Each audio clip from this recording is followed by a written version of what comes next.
അങ്ങനെ മമ്മൂട്ടി കമ്പനി നിർമ്മിച്ച, മമ്മൂട്ടി നായകനായിട്ട് അഭിനയിച്ച, ഗൗതം വാസുദേവ് മേനോൻ സംവിധാനം ചെയ്ത സിനിമ ഡൊമിനിക്. വലിയ പ്രതീക്ഷകളൊന്നുമില്ലാതെയാണ് ഡൊമിനിക്ക് കാണാൻ വേണ്ടി പോയത്. പക്ഷെങ്കിൽ കണ്ടു കഴിഞ്ഞപ്പോൾ അപ്പോൾ ഞാൻ പറഞ്ഞതുപോലെ തന്നെ ഒരു എക്സ്പെക്റ്റേഷനും ഇല്ലാതെയാണ് ഈ സിനിമയ്ക്ക് പോകുന്നത്.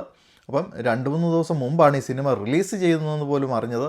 അത്രയ്ക്ക് ഫാൻസിൻ്റെ ഭാഗത്തു നിന്നും യാതൊരു തള്ളലും ഇല്ലാത്തതുകൊണ്ട് വളരെ കൂളായിട്ടാണ് സിനിമയ്ക്ക് പോയത്. അതുകൊണ്ട് 1-2 റിവ്യൂകൾ പോകുന്നതിന് മുമ്പേ തന്നെ കണ്ടു.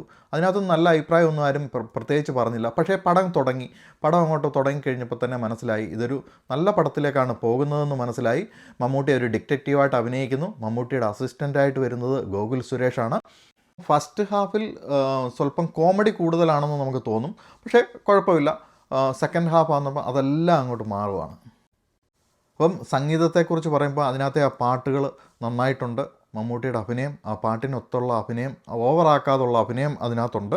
അതുപോലെ എടുത്തു പറയേണ്ടത് ഗോകുൽ സുരേഷാണ്. ഗോകുൽ സുരേഷിന് നല്ലൊരു വേഷമാണ് ഇതിനകത്ത് കിട്ടിയിരിക്കുന്നത്. അപ്പോൾ വളരെ സിമ്പിളായിട്ട് എങ്ങനെ ഒരു ഇൻവെസ്റ്റിഗേഷൻ ത്രില്ലർ സിനിമ അവതരിപ്പിക്കാം എന്നുള്ളത് ഗൗതം മേനോൻ നമ്മളെ പഠിപ്പിച്ചു. അത് മമ്മൂട്ടി കമ്പനി ഈ പടം ഇറക്കിയപ്പോൾ തന്നെ വിചാരിച്ചു ഇത് നല്ലൊരു സൂപ്പർ ഹിറ്റിലേക്ക് പോകും എന്നെനിക്ക് ഉറപ്പായിരുന്നു.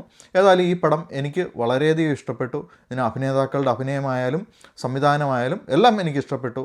നിങ്ങൾക്ക് അത് തിയേറ്റർ എക്സ്പീരിയൻസ് ചെയ്യേണ്ട സിനിമയാണ്. നിങ്ങളത് തിയേറ്ററിൽ പോയി തന്നെ കാണണം എന്നാണ് എനിക്ക് പറയാനുള്ളത്. താങ്ക്